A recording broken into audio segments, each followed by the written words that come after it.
Hello, everyone. We just started the broadcast. My name is Winnie. I'm part of the Canvas team, and I'll be the moderator today for the panel, The Power of Storytelling, featuring May and Bryan, two originals creators who will have a lot of content on power of storytelling, tips, tricks to share with you all, as well as answer any of your questions that you might have in the chat. We're super excited. Yay! Someone said they could hear us. I just wanted to make sure. Yeah, hi everyone.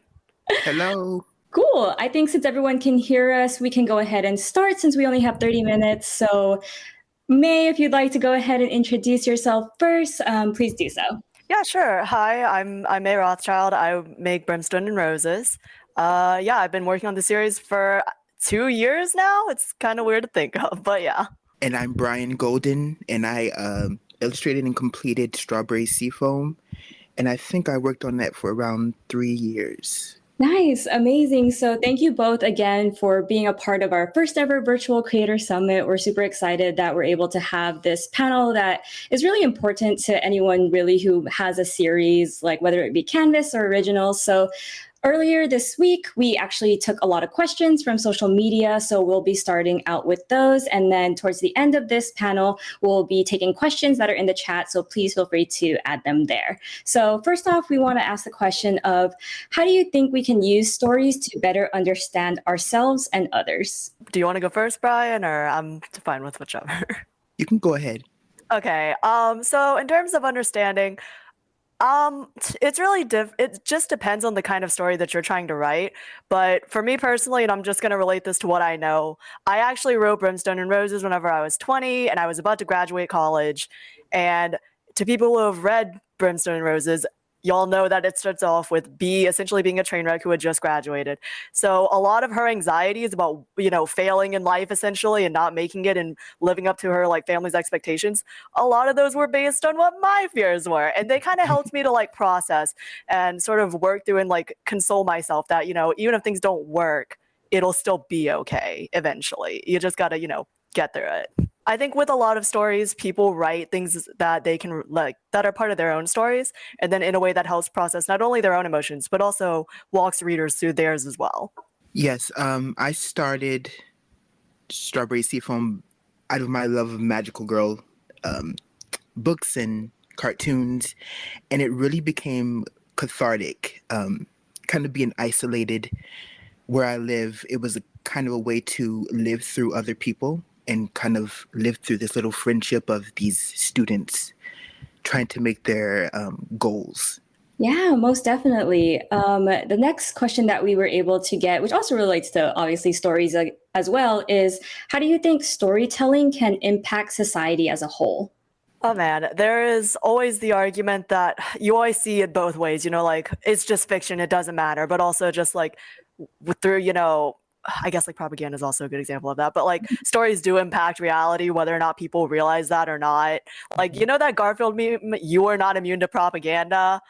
That also works with media. That's all I'm saying. So I think that with media, obviously, especially now with the internet and just a lot of cross translations, especially with the Webtoon, these stories kind of are just spread out across the world, and a lot of these experiences are not universal. So it's a good way to I guess, show different cultures and different I guess ways of living and things that people, not everyone might be, I guess, open to or learn experiencing.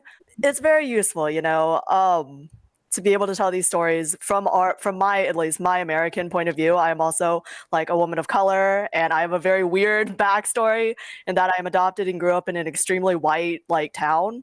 So being able to talk about these things and share them with my audience, although that is not what Brimstone is technically about, but having that ability, is something that's a very unique, storyline and things that not everyone will understand. So it's good to be able to show that to people in a way so that they can understand, certain struggles that minorities deal with or queer people deal with, that kind of stuff. I completely agree. I feel like sometimes you even see how people react to something and you're like, you saw that in a movie. That's not a natural reaction to something. So it permeates society subconsciously, I think, in some level. So it's so important to see stories of all types of people, all types of backgrounds, like what May said. And what really helped me understand that was the heyday of Tumblr, because it was such, an explosion of diversity on there. Because I was kind of stuck in an anime world of, oh, everybody looks like this, and the only thing that kind of is different is like the hair or the outfits.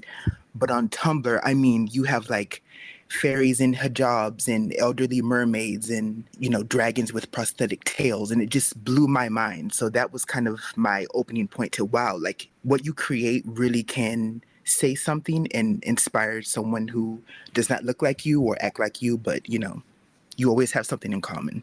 Yeah. And oh, sorry, go on. Go ahead. Oh no, I was just gonna add on to that. Like, yeah, Tumblr was one of my like first major social media platforms.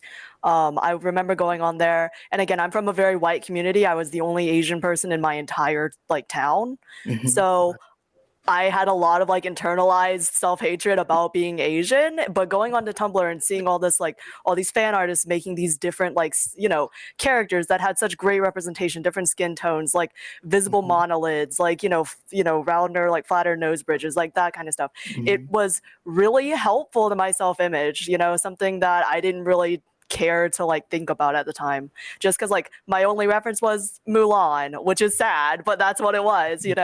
Yeah, I think you both bring up such great examples that are like extremely relatable, and I think readers who have like read your series know that they see those types of representation in your stories. Like, having read both of your series, like even in the comments, like people were just like, wow, like I relate to that. And it's just like very awesome that this platform like Webtoon and both of you being here with your series, like just introduces different walks of life to everyone. So I just want to say like, yes, like it's really amazing to, be able to read both of your series. And just the next question I think that we could segue into is, a lot of your work is about representation, right? And making sure that these things that you all have been through can be like shared in a way that can be relatable to readers as well. So how would you say your work responds to or critiques ideas of representation? So I know that my story does come off as like heavy representation, which I'm glad about. That is something that I strive to do with all my like work.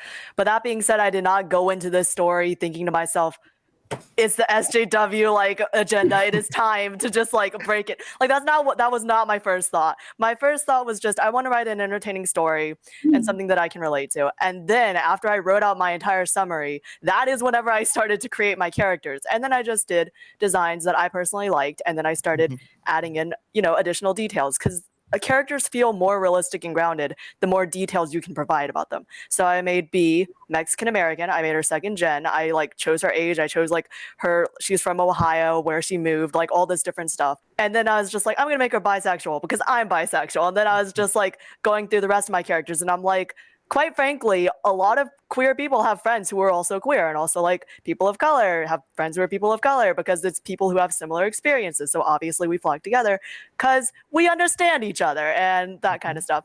So a lot of people really like to, I don't know, call the like, this is Tumblr SJW crap or whatever. And I think that is such, I don't know. I think that's a very small-minded thing to say, because in fact, if these characters were white, you wouldn't have a problem with it. You would probably even enjoy the story, maybe. But it's really just not that big of a deal. It's not that deep. Writing, like, you need to be sensitive and understand harmful tropes, but it's not that big of a deal that I think people make it out to be, if that makes sense. Absolutely. I kind of, like I said before, I was so focused when I first started Strawberry in just making like a standard classic magical girl story. I slowly started to realize that I needed to put more of myself into it as I did it. So I made Rouge queer, and I made a queer schoolboy Sage. And I didn't realize the joy of just putting those little things in a story that don't usually have them. She never had to say anything. It was just through the art and through the characters. And I felt it was so fun and organic for me. And it kind of taught me myself. Like May said, I had my own internalized issues. So creating these characters who did not give, a crap, and just live their lives, and their friends didn't care. It really, like I said, it was cathartic. Yeah, thank you so much for sharing that as well. Maybe the next question we could like segue into is, what is a story or series that has influenced your work and or thinking/creating?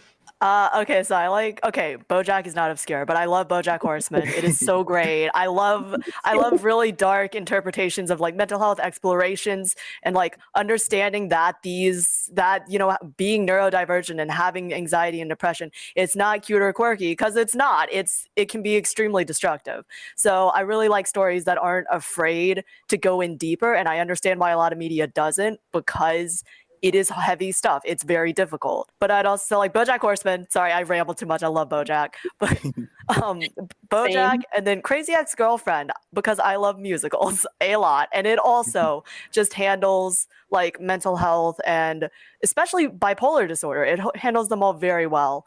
And I would heavily recommend it. Yeah, and other than that, just like in terms of art style, I really liked Legend of Korra. Don't at me. I'm not going to say some controversial stuff. I'm not going to start a fight, but I just think that it was a good series. That's all. A big influence of mine was Clamp, the manga group. Absolutely absorbed their art style when I was younger. Magic Knight Rayearth, Cardcaptor Sakura, Chobits, so many of these. And what really amazed me was how different the art styles were. I mean, from Tsubasa to Sakura to Magic Knight Rayearth, it looked completely different. The same group of women creating it, and it just blew my mind as a kid. Like, I still kind of put this sharpness in my characters' eyes because of Magic Knight Rayearth. So they're kind of the way they blended in video game elements within a story, the strength of the characters, and the way they used energy and wind and water. They used it in their compositing that really aided to the art, and I still use that to this day. The way they just drew a wind gust was so artful, or the splash of water was just so purposeful, and I still use those methods. Yeah, you have such nice movement in your work. I was like scrolling through your media page and I was like, holy shit, I'm taking notes. Like, Yeah, that's super awesome to hear. I see a lot of people in the chat, like they love all of these shows that you will both have mentioned too and take inspiration from them as well, which is really awesome. Do either of you have any tips in making sure the audience connects to a story emotionally?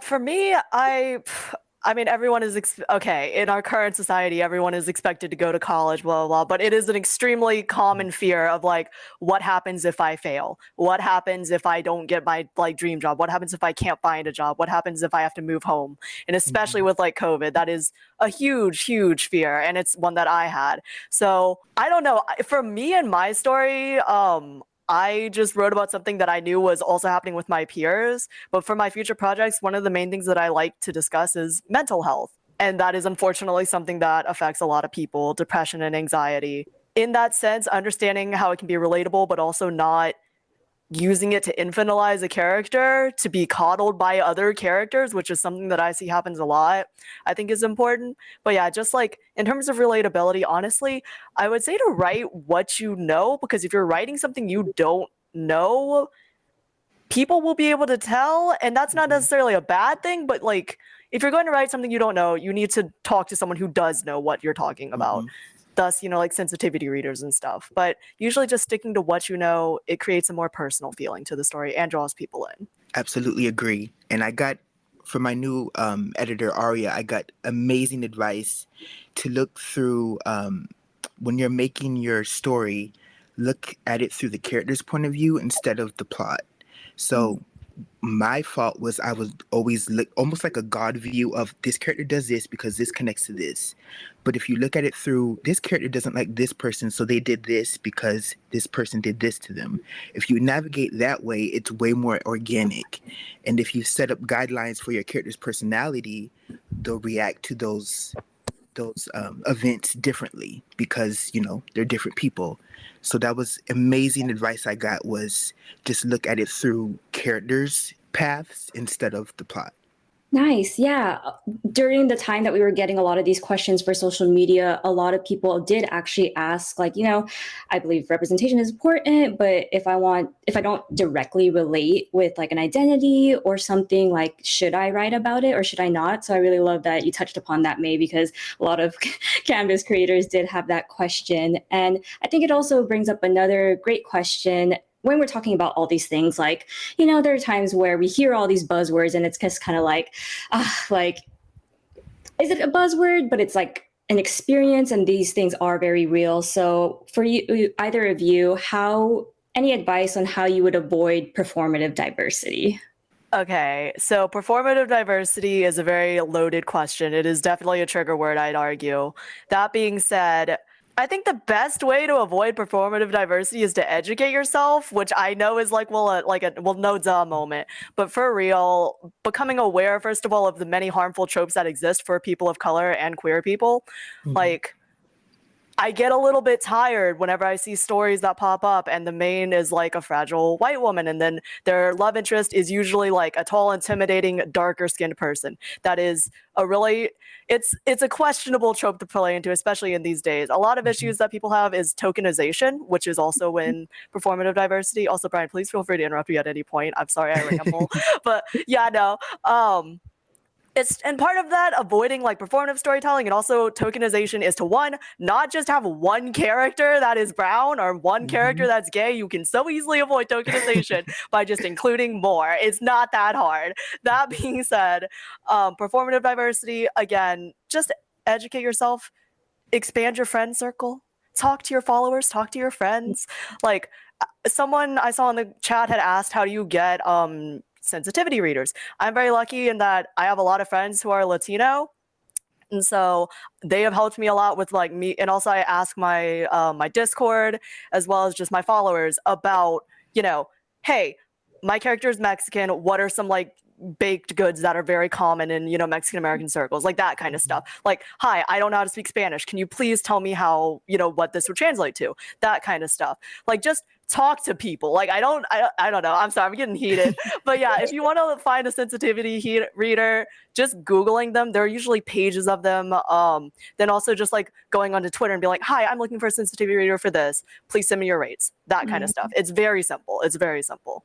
Right. And it's always fine to make a mistake. We're not robots. If you're trying to be diverse and you create something that may be problematic to a group of people, apologize and correct it. You know, this is not set in stone. So if you make a mistake, you can always correct something. If you're doing it with good intentions, there's always a way to, you know, to grow from it and correct yourself. But it's no excuse not to have the same looking characters from the 80s. I mean, we all love Sailor Moon, but let's put some brown people in there this time. It's as simple as that. And you don't have to do it for, you know, this character is dark because they're from this country. They can be dark because dark. It exhausts me. You know, just put color. And if you don't want to, then diversify another way. If your characters are all from some Viking place, then have someone in there have a prosthetic arm. There's so many ways to reach other people who don't look like you.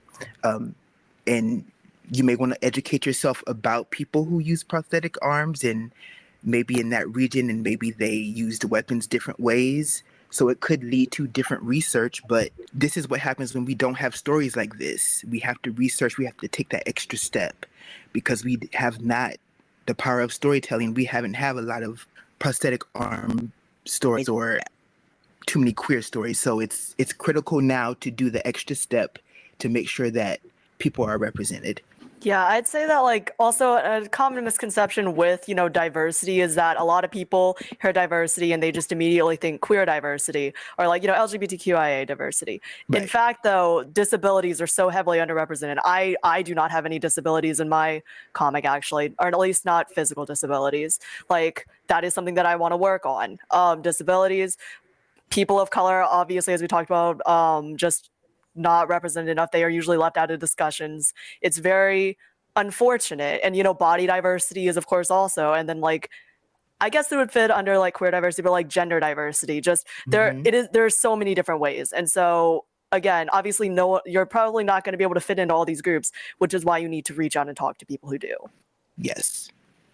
Yeah, amazing. I think that everyone in the chat is just like giving all the claps and like appreciating you both for just talking about this, because it is important, like an important conversation to have. And we're like super thankful that this space exists for creators and like attendees to connect with you both. So we have about only 8 minutes left. I feel like we just scratched the surface of like so many great things that we could talk about. So if you're in the chat, like please let us know if you have any questions for both May and Bryan, and we'll take this next couple of minutes to answer any questions. And May and Bryan, if you want to bring up anything else as well, please feel free to do so. Oh And yeah. I'll quickly. Go ahead. No, please. I talked enough. Please continue. I just want to. Strawberry Seafoam started off very white because I made it when I was very young.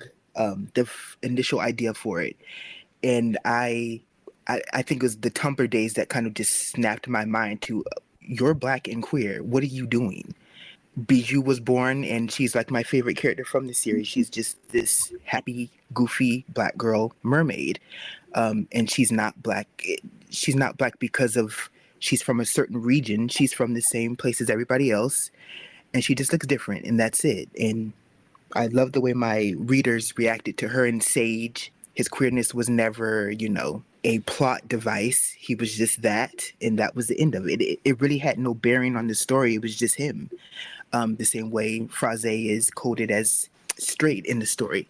So the representation doesn't have to be complicated. Yeah, I would also say that another thing this is bouncing back to performative diversity in a way. Another thing to really consider is just, do you want to show diversity because you genuinely care, or do you want to do it because you think that it'll get you more clicks, or so that you can join more hashtags, that kind of stuff? And if the answer is the latter, or if you feel that it might be the latter, then also considering using your platforms to go and help uplift creators, of color, creators who are queer, like uplifting people from the groups that you're trying to represent. And this also ties in with the finding sensitivity barriers and all that.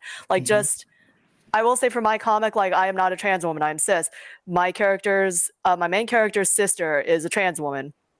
So I remember I did a whole bunch of work about the estrogen and the process for changing your name and changing your gender in the state of Ohio specifically, because I had a single one-off line that referenced it.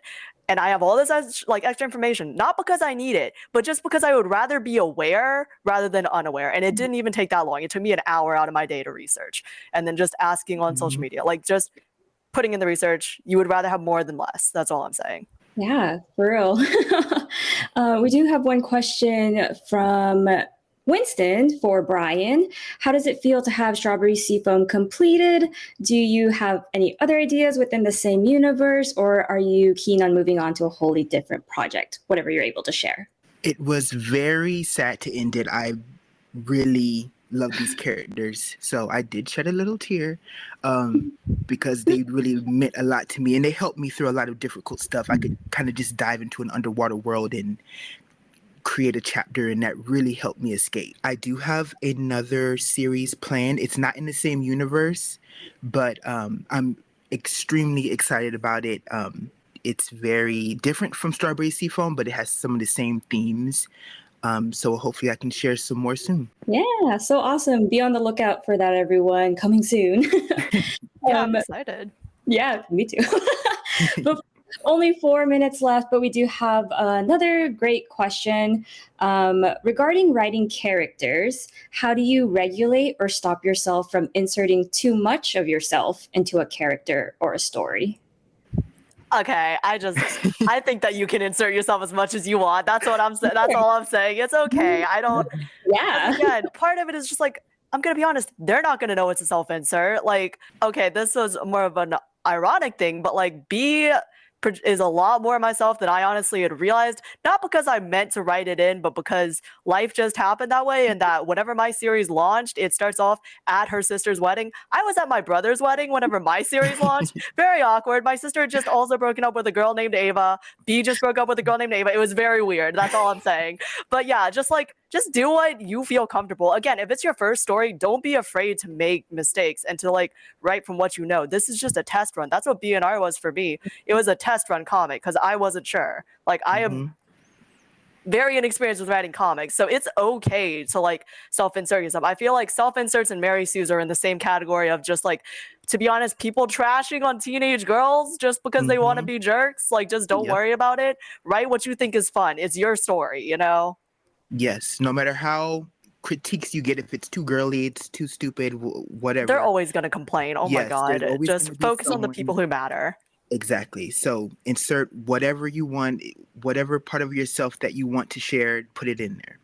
Yeah, that is honestly probably the best advice like creator to creators can give, because any artist who's starting a series, like if you don't love your work, right, like no one else will love it if you don't love it as much. So definitely take these words from May and Bryan, like it's your story, it's your series, you should do what you want to and just believe in yourself, even if that can get hard at some times. So I really wish we could talk more about this. I love topics like this. Everyone, they say thank you both for being so open and just straightforward with these hard topics. Like they really appreciate the knowledge and insight that you both are sharing. So if you both have any last words that you'd want to say, there's like about 1 minute and 45 seconds left. So please feel free to say anything, any advice, and your goodbyes. It's not just, again, whatever you're working on now is not going to be what you're working on forever. So don't be afraid to make these like choices, to try something new and to talk to people. Please, God, talk to people. Like it'll be okay. I know it's hard. I have social anxiety, but you can do it. But yeah. Good luck with y'all's projects. When I first started Strawberry, I was in the middle of creating another comic because I kind of gave up on it, and it blew up like in a day out of nowhere.